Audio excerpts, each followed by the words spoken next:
दक्ष news सदैव तुमच्या सोबत।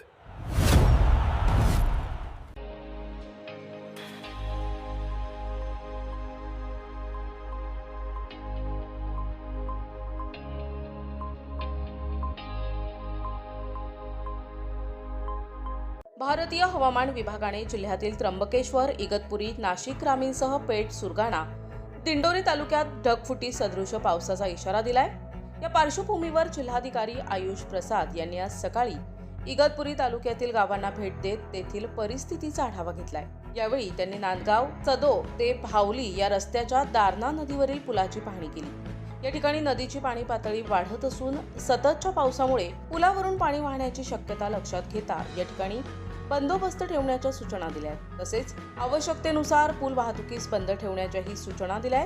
यावेळी त्यांच्या समवेत इगतपुरी त्र्यंबकेश्वरचे प्रांताधिकारी तथा सहाय्यक जिल्हाधिकारी डॉक्टर GVS पवन दत्ता उपस्थित होते। त्यांनी तहसीलदार अभिजित बारावकर यांच्याशी संवाद साधत इगतपुरी तालुक्यातील परिस्थितीची पाहणी घेतली।